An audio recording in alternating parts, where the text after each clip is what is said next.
ಆಚಾರ್ಯ ನಮಸ್ಕಾರ. ಕಲ್ಯಾಣಾದ್ಭುತಗಾತ್ರಾಯ ಕಾಮಿದರ್ಥಪ್ರದಾಯಿನಿ ಶ್ರೀಮದ್ವೆಂಕಟನಾಥಾಯ ಶ್ರೀನಿವಾಸಾಯ ತೇ ನಮಃ. ಶ್ರೀಮದ್ಭಾಗವತೆ ಅಧಿಗತ ಪ್ರಾರಂಭೆ ಕಿಂಚಿತ್ ಪೂರ್ವಕಥಾನುವಾದ. ಕೃಷ್ಣ ತನ್ನ ಅವತಾರವನ್ನು ಸಮಾಪ್ತಿ ಮಾಡಿ ದಶಮಸ್ಕಂದವನ್ನು ಮುಗಿಸ್ತಾ ಇದ್ದೀವಿ. ಇವತ್ತು ಭಗವಂತನ ಕರ್ತೃತ್ವ, ಪ್ರಕೃತಿ ಮತ್ತು ಜೀವರಿಗೆ ನಿಯಾಮಕನಾಗಿದ್ದಾನೆ. ಭಗವಂತ ಜೀವರಲ್ಲಿ ವೇದವ್ಯಾಸ ರೂಪದಿಂದ ಗ್ರಂಥದಲ್ಲಿ ಪ್ರವೇಶ ಮಾಡಿದ್ದಾನೆ, ಭಾಗವತವನ್ನು ರಚಿಸಿಕೊಟ್ಟಿದ್ದಾನೆ. ತನ್ನಲ್ಲಿ ಜೀವರು ಪ್ರವೇಶ ಮಾಡುವಂತೆ ಮಾಡಿ ಬಂಧನ ರಹಿತರಾಗುವಂತೆ ಮಾಡತಕ್ಕಂಥವನು ಭಗವಂತ. ಜೀವನು ಪ್ರಾಜ್ಞನಾಮಕ ಪರಮಂತನನ್ನು ಹೊಂದಿ ಅಭಿಮಾನವನ್ನು ಬಿಟ್ಟು ಸಚ್ಚಿದಾನಂದ ಸ್ವರೂಪನಾದ ಭಗವಂತನನ್ನು ನಿತ್ಯ ಸ್ಮರಣೆ ಮಾಡಬೇಕು ಅನ್ನೋ ಉದ್ದೇಶ ಭಾಗವತದ್ದು. ಆ ಕೆಲಸ ಪ್ರತಿಯೊಬ್ಬರೂ ಆ್ಯಸ್ ಎ ಹ್ಯೂಮನ್ ಬೀಯಿಂಗ್ ಎಲ್ಲ ಮಾಡಬೇಕು ಅಂತ ಸಂದೇಶವನ್ನು ಕೊಡ್ತಾ ಇದೆ. ಕೃಷ್ಣ ಸರ್ವೋತ್ತಮನೂ ಹೌದು, ಸರ್ವತಂತ್ರ ಸ್ವತಂತ್ರನೂ ಹೌದು, ಧರ್ಮಾದಿ ರಕ್ಷೆಗಳನ್ನು ಮಾಡ್ತಕ್ಕಂಥವನು ಹೌದು, ಲೀಲಾಮಾನುಷ ವಿಗ್ರಹನೂ ಹೌದು, ಅನೇಕ ಅವತಾರಗಳನ್ನು ತೆಗೆದುಕೊಂಡವನು ಹೌದು, ಮೂಲರೂಪಿ ಭಗವಂತ ಅವನೊಬ್ಬನೇ ಹೌದು. ಆದರೆ ಅವನ ಅವತಾರ ಯಾತಕ್ಕೋಸ್ಕರವಾಗಿ ಮಾಡಿದ್ದಾನೆ ಅಂತಂದರೆ ಲೋಕದ ಜನರಂತೆ ವ್ಯಾಪಾರ ಮಾಡಿದ್ದಾನೆ. ಜನರಿಗೆ ಒಂದು ಸದಾಚಾರವನ್ನು ತಿಳಿಸ್ಬೇಕು ಅಂದಾಗ, ಲೋಕೋಕ್ತಿಯನ್ನು ತಿಳಿಸ್ಬೇಕು ಅಂತಂದಾಗ, ಕರ್ಮವನ್ನು ತಿಳಿಸ್ಬೇಕು ಅಂತಂದಾಗ ತಾನೇ ಮಾನವನಾಗಿ ಅವತಾರ ಮಾಡಿ ತಾನೇ ಮನುಷ್ಯನಂತೆ ಬದುಕಿ ಹೀಗೆ ಮಾಡಬೇಕು, ಡೋಂಟ್ ಡೂ ದಿಸ್ ಅಂತನ್ನೋದನ್ನು ಎನ್ಲೈಟನ್ ಮಾಡಿದ್ದಾನೆ ಕೃಷ್ಣ ಅವತಾರದಲ್ಲಿ ಮತ್ತು ರಾಮ ಅವತಾರದಲ್ಲಿ. ಅದಕ್ಕೋಸ್ಕರವಾಗಿ ಅದು ಮಾಸಿ ಹೋಗ್ತದೆ ಅಂತ ಹೇಳಿ ಗ್ರಂಥದ ರೂಪದಲ್ಲಿ ವೇದವ್ಯಾಸ ದೇವರು ಅದನ್ನು ರಚನೆ ಮಾಡಿಕೊಟ್ರೆ, ಆ ರಚನೆ ಮಾಡಿರುವ ಕೃತಿಯಲ್ಲಿಯೇ ದಶಮಸ್ಕಂದದಲ್ಲಿ ಕೃಷ್ಣನ ಅವತಾರ ಪೂರ್ತಿ ವರ್ಣನೆಯನ್ನು ಮಾಡ್ತಾ ಹೋಗ್ತಾ ಇದ್ದಾರೆ. ಸಜ್ಜನರನ್ನು ಉದ್ಧಾರ ಮಾಡ್ತಕ್ಕಂಥದ್ದು, ದುಷ್ಕರ್ಮಿಗಳನ್ನು ನಾಶ ಮಾಡ್ತಕ್ಕಂಥದ್ದು ಅವನ ಭಗವಂತನ ಸಂಕಲ್ಪ. ಹೀಗೆ ಅವನ ವ್ಯಾಪಾರವನ್ನು ಅವಶ್ಯವಾಗಿ ಕೀರ್ತಿಸಬೇಕು ಅನ್ನೋದು ಭಾಗವತದ ಉದ್ದೇಶ. ನಮ್ಮ ಈ ತಾಯಿಯ ಗರ್ಭದಿಂದ ಬಂದ ನಂತರದಲ್ಲಿ ನಾವು ಕೊನೆಯ ದಿನದ ತನಕ ದೇಹ ವೃದ್ಧಿಯಾಗ್ತಾ ಹೋಗುತ್ತೆ. ಆ ವೃದ್ಧಿ ಯಾವ ರೀತಿ ಆಗಿರಬೇಕು ಅಂದರೆ ಭಗವಂತನ ಕಥಾಶ್ರವಣದ ಮುಖಾಂತರವಾಗಿ ವೃದ್ಧಿ ಆಗಬೇಕು. ಕೀರ್ತನೆ ಮತ್ತು ಚಿಂತನೆಗಳು ನಿರಂತರವಾಗಿ ನಡೆಯಬೇಕು.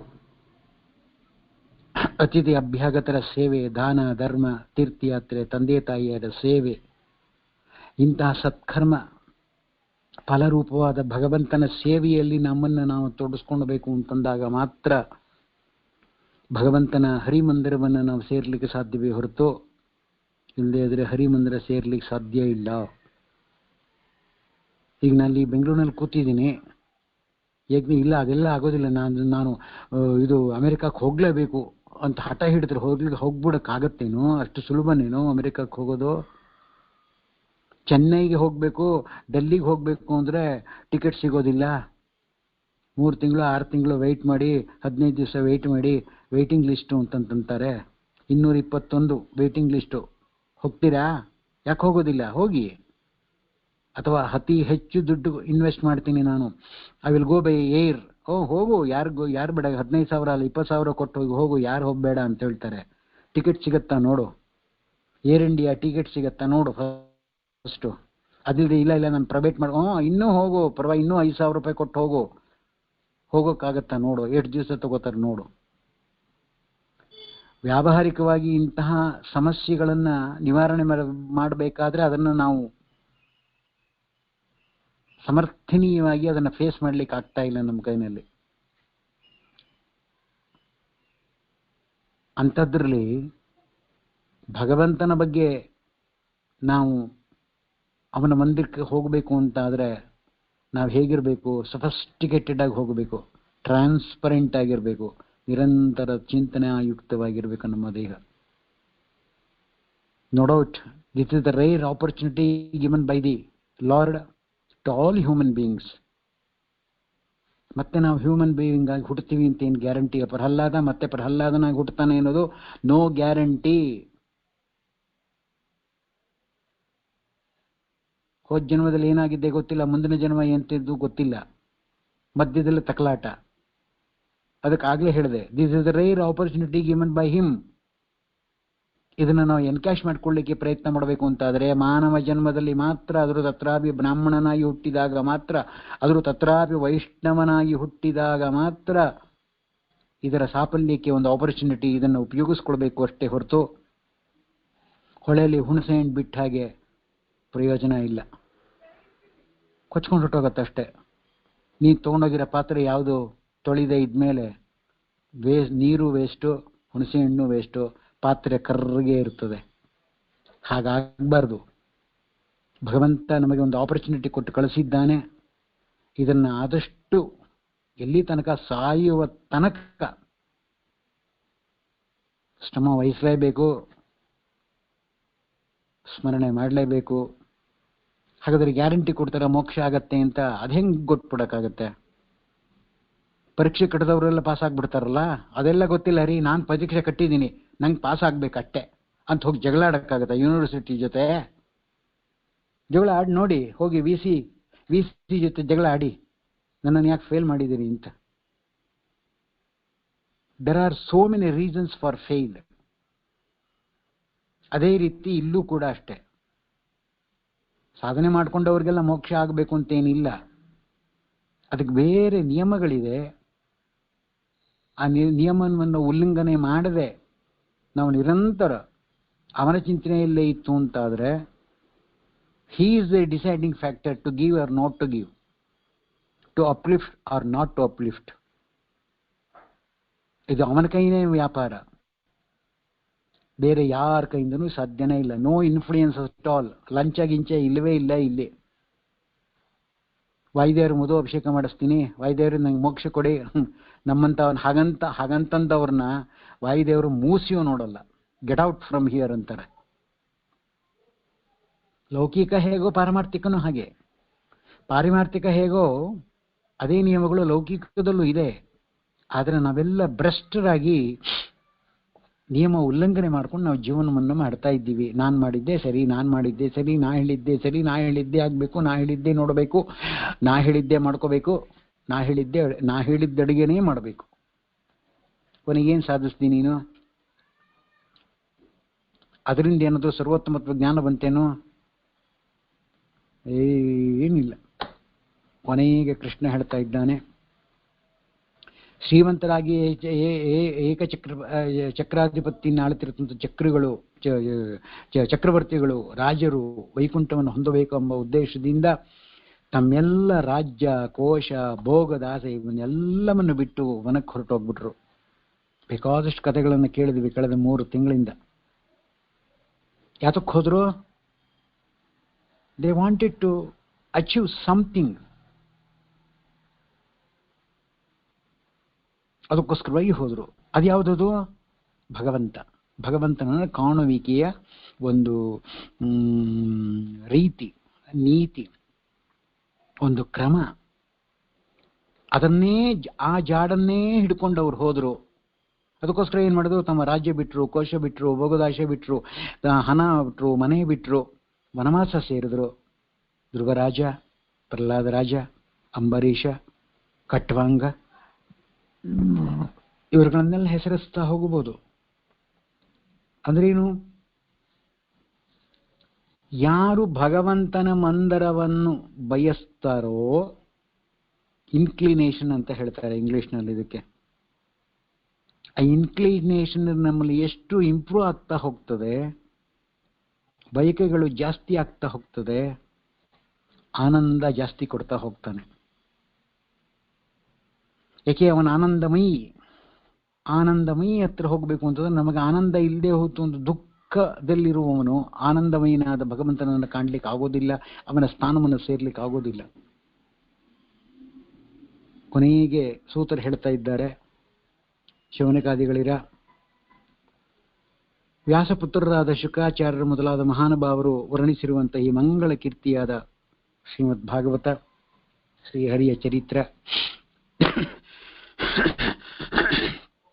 ನಮ್ಮ ಪಾಪವನ್ನಷ್ಟೇ ಅಲ್ಲ, ಜಗತ್ತಿನ ಪಾಪವನ್ನು ಕಳೆಯುತ್ತೆ ಅಂತ ಹೇಳ್ತಾ ಇದ್ದಾರೆ, ನಾಶ ಮಾಡುತ್ತೆ ಅಂತ ಹೇಳ್ತಾ ಇದ್ದಾರೆ. ಈ ಭಗವಂತನ ಈ ಕತೆ ಭಗವದ್ಭಕ್ತರ, ಇದು ಬಹಳ ಇಂಪಾರ್ಟೆಂಟು, ಭಗವದ್ಭಕ್ತರ ಕಿವಿಗೆ ಇದು ಆಭರಣ. ಇಂತಹ ಚರಿತ್ರೆಯನ್ನು ನಿತ್ಯ ಪ್ರತಿನಿತ್ಯ ಕೇಳಬೇಕು.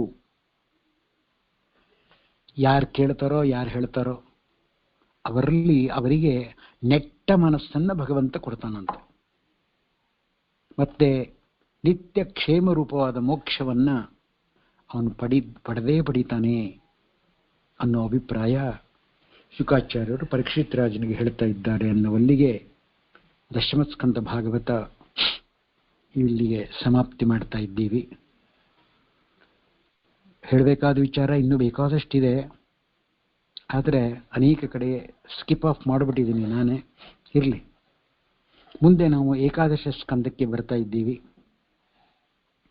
ಕೃತ್ವಾ ದೈತ್ಯೋದನ್ ಕೃಷ್ಣ ಸರಾಮೋ ಯದುರ್ಭಿರ್ವೃತಾಃ ಭುವೋವತಾರಾನ್ ಭಾರಾನ್ ಯವಿಷ್ಯಂ ಜನಯನ್ ಕಲಿಂ.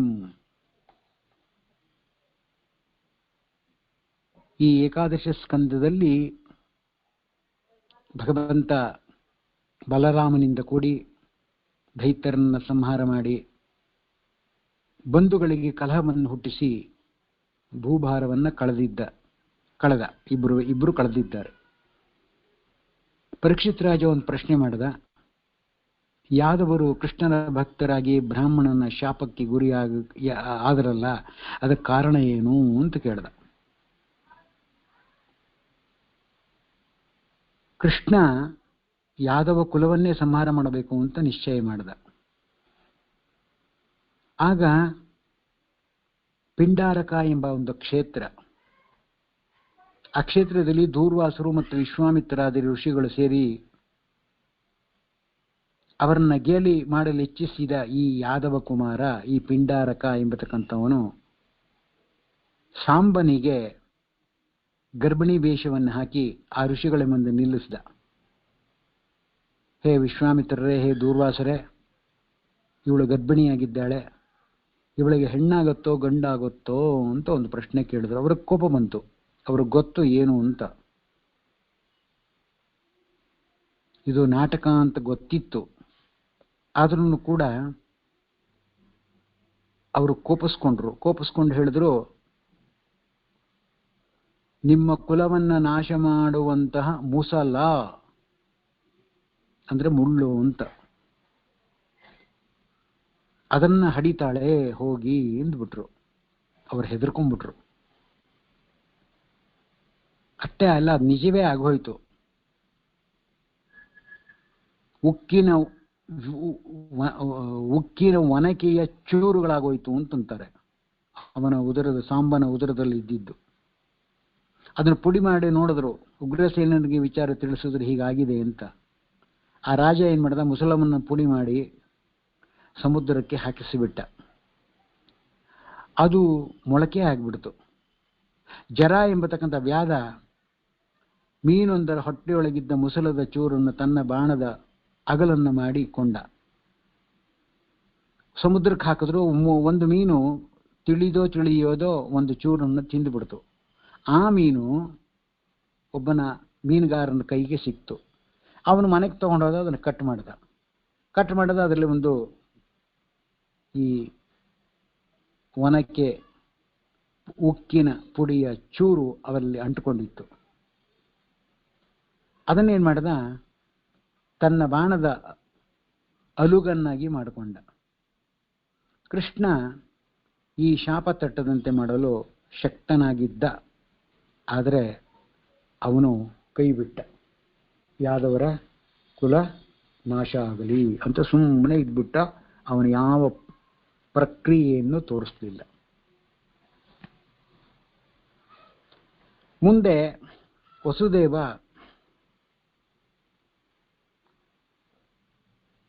ಅವರ ಮನೆಗೆ ನಾರದರು ಬಂದರು. ದೇವತೆಗಳು ದರ್ಶನ ಕೊಡದೆ ಸೇವೆಗೆ ತಕ್ಕ ಫಲವನ್ನು ಕೊಡ್ತಕ್ಕಂಥವರು. ತಾವು ಕೂಡ ದೇವತೆಗಳಾದ್ರಿಂದ ನಾರದನ್ನು ಕುರಿತು ವಸುದೇವ ಹೇಳ್ತಾ ಇದ್ದಾನೆ, ಪ್ರಾಣಿಗಳ ಮಂಗಳಕ್ಕೋಸ್ಕರವಾಗಿ ಸಂಚರಿಸಿ ದರ್ಶನವನ್ನು ಕೊಡ್ತಾ ಇದ್ದೀರಿ. ಭಗವಂತನನ್ನ ಪ್ರಸನ್ನ ಆಗಬೇಕಾದರೆ ಮಾಡಬೇಕಾದ ಧರ್ಮಗಳ ಯಾವ್ದ್ಯಾವುದು ಅಂತ ವಸುದೇವ ಪ್ರಶ್ನೆ ಮಾಡಿದ. ಹೀಗೆ ಮುಂದೆ ಅನೇಕ ಜನರು ಒಂದೊಂದು ಪ್ರಶ್ನೆಗಳನ್ನು ಕೇಳ್ತಾ ಹೋಗ್ತಾರೆ. ಆ ಪ್ರಶ್ನೆಗಳಿಗೆ ಉತ್ತರವನ್ನು ಕೊಡ್ತಾ ಇದೆ ಏಕಾದಶ ಸ್ಕಂದ.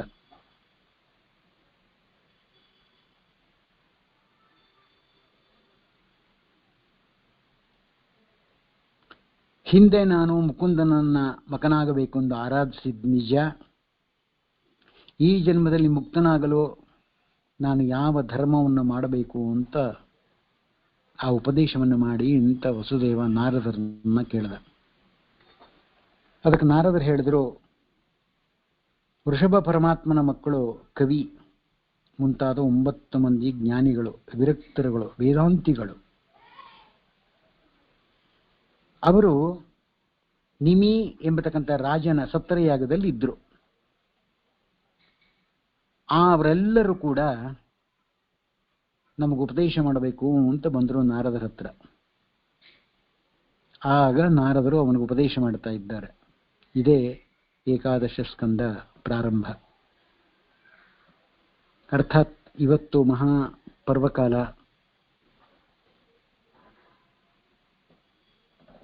ಪಕ್ಷ ಮಾಸದ ಕಾಲ. ಪಂಚಮಿ.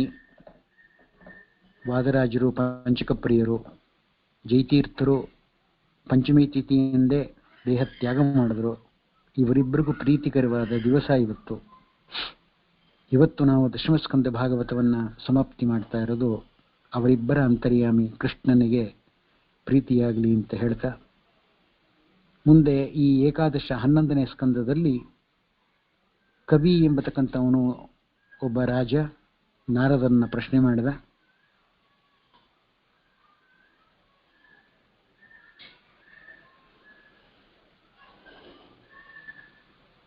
ಸ್ವತಂತ್ರ, ನಾನು ಸ್ವತಂತ್ರ ಅಲ್ಲ ಎಂಬತಕ್ಕಂಥ ಜ್ಞಾನ ನಮಗೆ ಸರ್ವತ್ರದಲ್ಲಿ ಇರಬೇಕು. ಮೋಕ್ಷದಲ್ಲೂ ಕೂಡ ನಾವು ಸ್ವತಂತ್ರರಲ್ಲ. ದೇಹದ ಮಮತೆಯನ್ನು ಬಿಡಬೇಕು ಅಂತ ಹೇಳ್ತಾ ಇದ್ದಾರೆ. ದುಸ್ಸಂಗವನ್ನು ಬಿಡಬೇಕು ಅಂತ ಹೇಳ್ತಾ ಇದ್ದಾರೆ.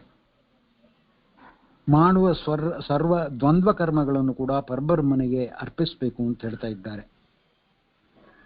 ಕಥಾಶ್ರವಣ ಮಾಡಬೇಕು ಅಂತ ಹೇಳ್ತಾ ಇದ್ದಾರೆ. ಆಕಾಶಾದಿ ಹರಿಯಲ್ಲಿ ಕಾಣ್ತಾ ಸೂರ್ಯಚಂದ್ರನ ನಮಸ್ಕಾರ ಮಾಡ್ತಾ, ಎದುರುಗಡೆ ಇರುವಂತಹ ತಂದೆ ತಾಯಿಗಳನ್ನು ನಮಸ್ಕಾರ ಮಾಡ್ತಾ,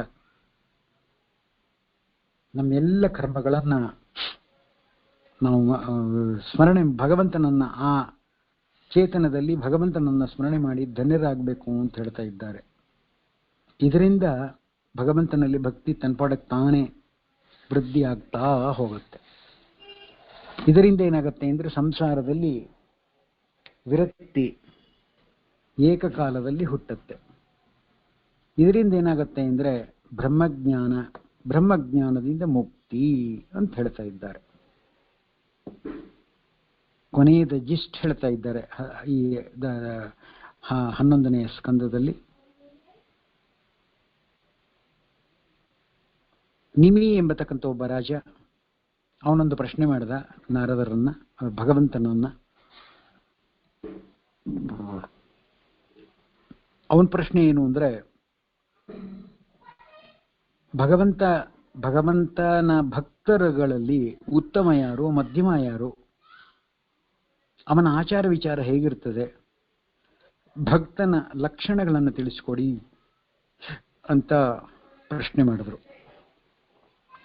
ಅದಕ್ಕೆ ಭಗವಂತ ಹೇಳ್ದ, ಅವನು ಉತ್ತಮ ಆಗಲಿ ಮಧ್ಯಮ ಆಗಲಿ, ಅವನ ಆಚಾರ್ಯ ಆಗಲಿ ಅವನ ಅನಾಚಾರ್ಯ ಆಗಲಿ, ಅದು ಬೇರೆ ಪ್ರಶ್ನೆ. ಎಲ್ಲರಿಗೂ ಭಗವಂತನೇ ನಿಯಾಮಕನಾಗಿದ್ದಾನೆ. ಎಲ್ಲರೂ ಅವನನ್ನೇ ಆಶ್ರಯಿಸಿವೆ ಅಂತ ಯಾರು ತಿಳ್ಕೋತಾರೋ ಅವನು ಉತ್ತಮ ಭಾಗವತ. ಸಜ್ಜನರಲ್ಲಿ ಮೈತ್ರಿಯತೆಯನ್ನ ಇಟ್ಕೊಂಡು ದಯೆಯಿಂದ ಕೂಡಿ ದ್ವೇಷಗಳನ್ನು ಉಪೇಕ್ಷೆ ಮಾಡ್ತಾ ಯಾರು ಬದುಕುತ್ತಾರೆ ಅವರು ಮಧ್ಯಮ ಭಾಗವತರು. ಮತ್ತೆ ಪ್ರತಿಮೆಯಲ್ಲಿ ದೇವರಿದ್ದಾನೆ ಎಂದು ಪೂಜಿಸ್ತಾ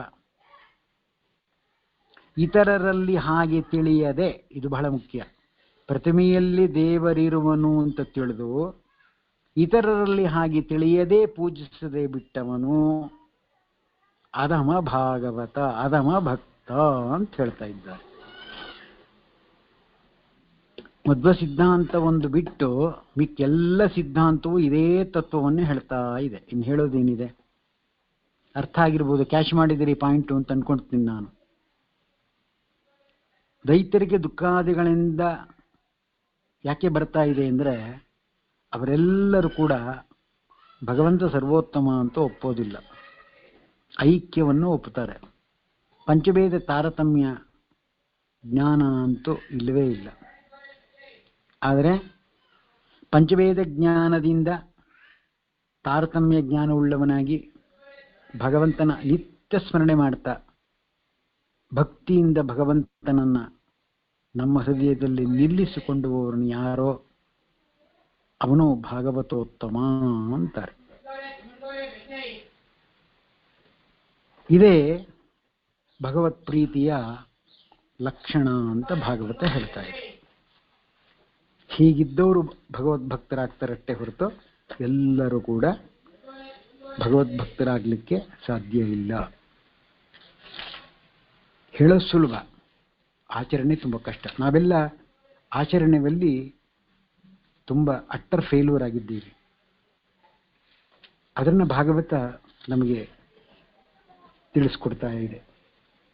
ಇದನ್ನೇ ಪುರಂದರದಾಸರು ಒಟ್ಟೆ ಟೋಟಲ್ ಆಗಿ ಹೇಳಿದ್ರು. ಏನ್ ಗೊತ್ತಾ? ಇರಬೇಕು ಹರೇ ದಾಸರ ಸಂಗ, ಪರಮ ಜ್ಞಾನಿಗಳ ಸಂಪಾದಿಸಬೇಕು.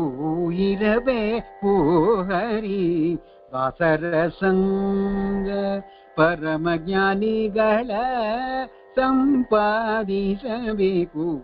ಇರಬೇಕು ಹರಿ ದಾಸರ ಸಂಗ.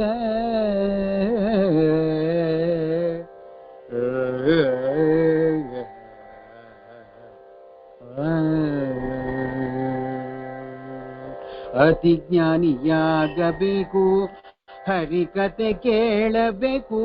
ಅತಿ ಜ್ಞಾನಿಯಾಗಬೇಕು, ಹರಿಕತೆ ಕೇಳಬೇಕು. ಯತಿಗಳ ಪಾದಕ್ಕೆ ನೈರ್ಗಬೇಕು, ಯತಿಗಳ ಪಾದಕ್ಕೆ ಎರಗಬೇಕು. ಸತಿಸುತ್ತರಿರಬೇಕು, ಅತಿಮೋಹ ಬಿಡಬೇಕು. ಸತಿಸುತ್ತರಿರಬೇಕು, ಅತಿಮೋಹ ಬಿಡಬೇಕು.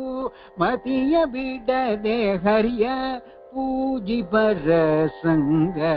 ಮತಿಯ ಬಿಡದೆ ಹರಿಯ ಪೂಜಿಪರ ಸಂಗ. ಇರಬೇಕು ಹರಿ ದಾಸರ ಸಂಗ, ಪರಮ ಜ್ಞಾನಿಗಳ ಸಂಪಾದಿಸಬೇಕು. ಇರಬೇಕು ಹರಿ ದಾಸರ ಸಂಗ.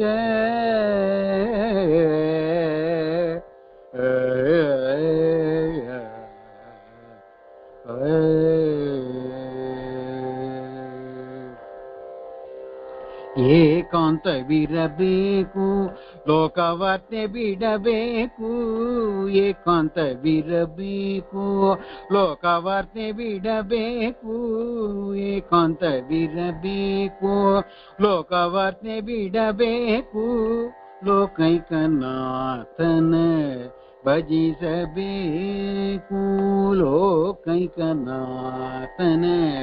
ಭಜಿಸಬೇಕು. ಲೋಕೈಕನಾಥನ ಭಜಿಸಬೇಕು. ಸಾಕು ಸಂಸಾರವೆಂದು ಕಪುಲದಿ ಬಿಡಬೇಕು.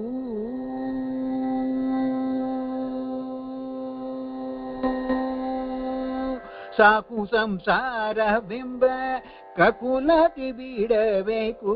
ಸಾಕು ಸಂಸಾರವೆಂಬ ಕಕುಲದಿ ಬಿಡಬೇಕು ಶ್ರೀಕಾಂತ ಪುರಂದರ ವಿಠಲದಾಸರ ಸಂಗ ಶ್ರೀಕಾಂತ ಪುರಂದರ ವಿಠಲದಾಸರ ಸಂಗ ಶ್ರೀಕಾಂತ ಪುರಂದರ ವಿಠಲದಾಸರ ಸಂಗ ಇರವೇ ಹರಿ ದಾಸರ ಸಂಗ ಪರಮಜ್ಞಾನಿಗಳ ಸಂಪಾದಿಸಬೇಕು ಇರವೇ ಹರಿ ದಾಸರ ಸಂಗ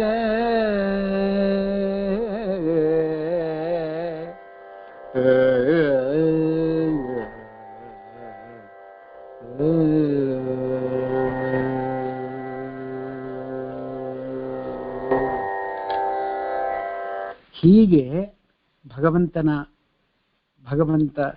ಭಗವತ್ ಭಕ್ತರ ಲಕ್ಷಣಗಳು ಇದೆ ಅಂತ ಪುರಂದರದಾಸರು ಒಂದು ಸ್ಕೆಚ್ ಮಾಡಿ ನಮಗೆ ಕೊಟ್ಟಿದ್ದಾರೆ.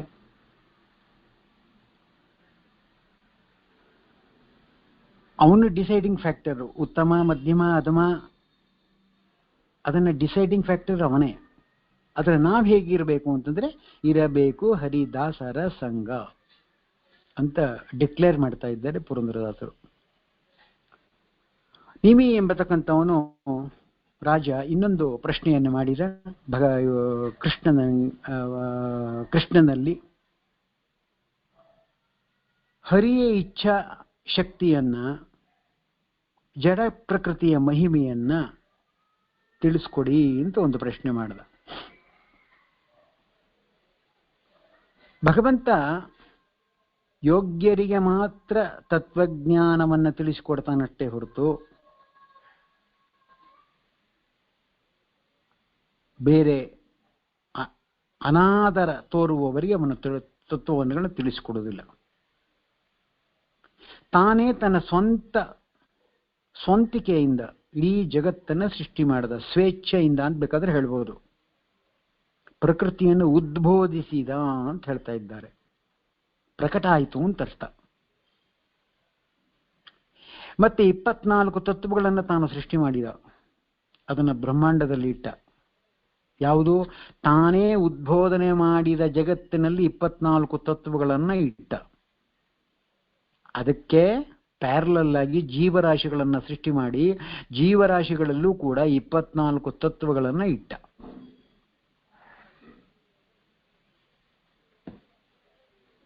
ಅದನ್ನ ನಾವು ಬ್ರಹ್ಮಾಂಡ ಅಂತ ಕರೆದ್ರೆ ಈ ಭೌತಿಕ ದೇಹವನ್ನು ನಾವು ಪಿಂಡಾಂಡ ಅಂತ ಕರೀತಾ ಇದ್ದೀವಿ. ತ್ರಿವಿಧ ಜೀವರಾಶಿಗಳಿಗೂ ಕೂಡ ಸಾತ್ವಿಕ, ರಾಜಸ, ತಾಮಸ ಪಾಂಚಭೌತಿಕ ಶರೀರವನ್ನು ತೊಡಸಿದ. ಅಂದ್ರೆ ಪ್ರಕೃತಿಯ ಸಂಬಂಧವನ್ನು ಇಟ್ಟ. ಪ್ರತಿಯೊಂದು ಆನೆ ಆಗಿರ್ಬೋದು, ಕಪ್ಪೆ ಆಗಿರ್ಬೋದು, ಹಾವಾಗಿರ್ಬೋದು, ಪ್ರಹ್ಲಾದ ಆಗಿರ್ಬೋದು, ಹಸು ಆಗಿರ್ಬೋದು, ಎತ್ತಾಗಿರ್ಬೋದು, ಇರುವೆ ಆಗಿರ್ಬೋದು, ಅಣು ಆಗಿರ್ಬೋದು, ಏನ್ ಬೇಕಾರಾಗಿರ್ಬೋದು. ಅವನು 25ನೇ ತತ್ವ ನಮ್ಮ ಈ ದೇಹದಲ್ಲಿ ಮನಸ್ಸು, ಪ್ರಕೃತಿಯಲ್ಲಿ ಭಗವಂತ ತಾನು ಪ್ರವೇಶ ಮಾಡಿದ 11 ಇಂದ್ರಿಯಗಳಲ್ಲಿ. ಮತ್ತಷ್ಟೇ ರೂಪಗಳನ್ನು ತೆಗೆದುಕೊಂಡ. ಅದರಲ್ಲಿ ಪ್ರಮುಖವಾಗಿ 5 ರೂಪಗಳು ಅನಿರುದ್ಧ, ಪ್ರದ್ಯುಮ್ನ, ಶಂಕರನ, ವಾಸುದೇವನಾಗಿ ಅಷ್ಟೇ ರೂಪಗಳನ್ನೇ ತೆಗೆದುಕೊಂಡು ಬ್ರಹ್ಮಾಂಡವನ್ನು ಆಡಳಿತ ಮಾಡ್ತಾ ಇದ್ದಾನೆ. ತಾನು ಸೃಷ್ಟಿ ಮಾಡಿದ ಜೀವರಾಶಿಗಳನ್ನು ಸೃಷ್ಟಿ ಮಾಡ್ತಾ ಇದ್ದಾನೆ. ಈ ರೀತಿ ಕಾರ್ಯಗಳನ್ನು ಮಾಡ್ತಾ ಇರ್ತಕ್ಕಂಥ ಭಗವಂತ ನಮಗೆ ಅನೇಕ ಸವಲತ್ತುಗಳನ್ನು ಕೊಟ್ಟಿದ್ದಾನೆ. ಈ ಪ್ರಕೃತಿಯನ್ನೇ ಉಪಯೋಗಿಸಿಕೊಂಡು ಪ್ರಕೃತಿಯಲ್ಲಿರುವಂತಹ ಆಹಾರಾದಿಗಳನ್ನು ತಿನ್ಕೊಂಡು ನಾವು ಮಾಡಬೇಕಾದಿಷ್ಟೇ ಕೃಷ್ಣಾರ್ಪಣ ಅಂತ ಹೇಳಿ ತಿನ್ನೋದು. ಬಟ್ ಅದನ್ನು ನಾವು ಮಾಡ್ತಾ ಇಲ್ಲ. ಅನೇಕ ಕರ್ಮಗಳನ್ನು ಮಾಡ್ತಾ ಹೋಗ್ತೇವೆ. ಭಗವಂತನನ್ನು ಕಾಣುವುದ ಕರ್ಮ ಒಂದು ಬಿಟ್ಟು ಮಿಕ್ಕ 99 ಕೆಲಸಗಳನ್ನು ನಾವು ಮಾಡ್ತೀವಿ. ಆದರೆ ಭಗವಂತನ ಚಿಂತನೆಗೆ ಮಾತ್ರ ನಮ್ಮ ಮನಸ್ಸು ಹೋಗಲ್ಲ. ಹೀಗೆ ಕರ್ಮಗಳನ್ನು ಮಾಡಿ ಮಾಡಿ ಮಾಡಿ ಸುತ್ತುತ್ತಾ ಇರ್ತೀವಿ ನಾವು. ಆದರೆ ಜೀವ ಮತ್ತೆ ಈಶ್ವರ ಒಂದೇ ಅಂತ ಉಪಾಸನೆ ಮಾಡಿದ್ರೆ ಅಂಥವರಿಗೆ 100% ನರಕವೇ ಪ್ರಾಪ್ತಿ ಆಗುತ್ತೆ. ಅದಕ್ಕೋಸ್ಕರವಾಗಿ ಏನು ಮಾಡ್ದ, ತಾನೇ ಸೃಷ್ಟಿ ಮಾಡಿದ, ತಾನೇ ಲಯವನ್ನು ಮಾಡ್ತಾನೆ. ಅದನ್ನೇ ನಾವು ಪ್ರಳಯ ಅಂತ ಕರಿತಾ ಇದ್ದೀವಿ. ಅನೇಕ ವರ್ಷಗಳ ಮಳೆ ಇರೋದಿಲ್ಲ ಜಗತ್ತಲ್ಲಿ, ಅನೇಕ ಭಾಗಗಳಲ್ಲಿ ಮಳೆ ಇರೋಲ್ಲ. ಯಾಕೆ? ಅದು ಭಗವಂತನ ಇಚ್ಛೆ ಅಷ್ಟೆ. ಅವನೇನ್ ಮಾಡ್ತಾನೆ, ಸಂಕರ್ಷಣ ನಾಮಕ ಭಗವಂತ, ಅವನ ಮುಖದಿಂದ ಹೊರಡುವ ಅಗ್ನಿ ಇಡೀ ಜಗತ್ತನ್ನು ಸುಟ್ಟಾಕ್ತದೆ. ಇದನ್ನ ನಾವು ಮಹಾವೃಷ್ಟಿ ಅಂತ ಕರೀತಾ ಇದ್ದೀವಿ. ವೃಷ್ಟಿ ಆದ್ಮೇಲೆ ಏನಾಯ್ತು, ಇಡೀ ಜಗತ್ತನ್ನ ಜಲಾವೃತ ಆಗ್ಬಿಡ್ತದೆ. ತಾನೇ ಸೃಷ್ಟಿ ಮಾಡಿದ ಎಲ್ಲ ತತ್ವಗಳು, ಜೀವರಾಶಿಗಳು, ಜೀವಕೋಟಿಗಳು, ಜನ್ಯ ಜನಕ ತತ್ವಗಳು ಎಲ್ಲವೂ ಕೂಡ ಭಗವಂತನ ಉದರದಲ್ಲಿ ಲಯ ಹೊಂದಿಬಿಡುತ್ತದೆ. ಎಲ್ಲ ಜೀವರಾಶಿಗಳು ಇನ್ಕ್ಲೂಡಿಂಗ್ ಬ್ರಹ್ಮದೇವರು, ವಾಯುದೇವರು, ಎಲ್ಲರೂ ಕೂಡ ಅವರವರ ಸ್ಥಾನದಲ್ಲಿ ಇರ್ತಾರೆ. ಹಾಗಂದ್ರೆ ಎಲ್ಲರೂ ಹೊಟ್ಟೆ ಹೊರಟೋದ್ರು ಅಂತಲ್ಲ, ಅಭಿಪ್ರಾಯ ಇಲ್ಲ. ಉದರ ಪ್ರವೇಶ ಮಾಡೋದು ನಿಜ. ಆದರೆ ಯಾವ ಯಾವ ಭಗವಂತನ ಯಾವ ಯಾವ ಅಂಗಗಳಲ್ಲಿ ಯಾರ್ಯಾರು ಇರಬೇಕು ಅಂತ ಅದೊಂದು ನಿಯಮ ಕೂಡ ಇದೆ. ನಾವೆಲ್ಲ ಎಲ್ಲಿರ್ತೀವಿ ಅಂದ್ರೆ ಹೊಕ್ಕಳ ಕೆಳಗಡೆ ಇರ್ತೀವಿ. ಬ್ರಹ್ಮರುದ್ರಾದಿ ದೇವತೆಗಳು, ಗರುಡಶೇಷ, ರುದ್ರದು, ಸೋಪರಣಿ, ವಾರಣಿ, ಪಾರ್ವತಿ, ಸರಸ್ವತಿ, ಭಾರತಿ, ಇವರೆಲ್ಲ ಎಲ್ಲಿರ್ತಾರೆ ಅಂತಂದ್ರೆ ದೇಹದ ಮೇಲೆ ಇರ್ತಾರೆ. ಇರ್ಲಿ. ಹೀಗೆ ತಾನೇ ಮೂಲ ರೂಪದಿಂದ ಎಲ್ಲವನ್ನು ಲಯ ಮಾಡಿಕೊಂಡು ಪರಮಾತ್ಮನಲ್ಲಿ ಎಲ್ಲವೂ ಲೀನ ಆಗ್ಬಿಡ್ತದೆ. ಇದೆಲ್ಲ ಏನ್ ತೋರಿಸ್ತಾ ಇದೆ ಅಂದ್ರೆ, ಇಡೀ ಜಗತ್ತು ಸ್ವತಂತ್ರ ನಿಯಾಮಕನಾದ ಭಗವಂತನ ಅಡಿದಾವರೆಗಳಲ್ಲಿ ನಡೀತಾ ಇದೆ ಹೊರತು ಎಲ್ಲವೂ ಕೂಡ ಭಗವಂತನ ಅಧೀನವೇ ಹೊರತು ಜೀವರಾಶಿಗಳಿಗೆ ಕರ್ತೃತ್ವ ಇಲ್ಲ. ನೇಮ್ ಸೇಕ್ ಅಷ್ಟೆ. ಕರ್ತೃತ್ವ, ನಿಯಾಮಕ, ನಿಯಮ್ಯ, ನಿಯಾಮಕ ಎಲ್ಲವೂ ಭಗವಂತನದೇ. ಆದರೆ ಜೀವ ಮಾತ್ರ ಅಸ್ವತಂತ್ರ ಕರ್ತೃತ್ವ ಅಂತ ಭಗವಂತ ಅವರಿಗೆ, ನಿಮಿ ಋಷಿಗಳಿಗೆ ಉತ್ತರವನ್ನು ಹೇಳಿದ ಅಂತ ಹೇಳ್ತಾ ಇದ್ದಾರೆ. ಮತ್ತೆ ನಿಮಿ ಇನ್ನೊಂದು ಪ್ರಶ್ನೆಯನ್ನು ಕೇಳಿದ. ಸ್ಥೂಲ ಬುದ್ಧಿಯುಳ್ಳವ ಜೀವರಾಶಿಗಳು, ಸ್ಥೂಲ ಬುದ್ಧಿಯುಳ್ಳವ ಜೀವರು ಮಾಯೆಯನ್ನ ಹೇಗೆ ದಾಟ್ತಾರೆ? ಅದಕ್ಕೇನಾದರೂ ಮೆಥಡಾಲಜಿ ಇದೆಯಾ? ಹಾಗಾದ್ರೆ ಅದನ್ನ ನಂಗೆ ತಿಳಿಸ್ಕೊಡಿ ಅಂತ ಪ್ರಶ್ನೆ ಮಾಡ್ತಾರೆ. ಇದಕ್ಕೆ ನಾಳೆ ಉತ್ತರ ಹೇಳ್ತಾರೆ ಅಂತ ಹೇಳಿ, ಅಸ್ಮತ್ ಗುರು ಸಮಾರಂಭಂ ಟೀಕಾಕೃತ್ ಪಾದಮದಿಯಾಂ ಶ್ರೀಮದಾಚಾರ್ಯ ಪರ್ಯಂತಾಂ ವಂದೇ ಗುರುಂ ಪರಂಪರಾ. ಶ್ರೀಕೃಷ್ಣಾರ್ಪಣಮಸ್ತು. ಮದ್ವೇಷಾತ್ಮ. ನಾಳೆ ಮತ್ತೆ ಮುಂದುವರಿಸುವ ಇದನ್ನು. ಕೃಷ್ಣಾರ್ಪಣಮಸ್ತು.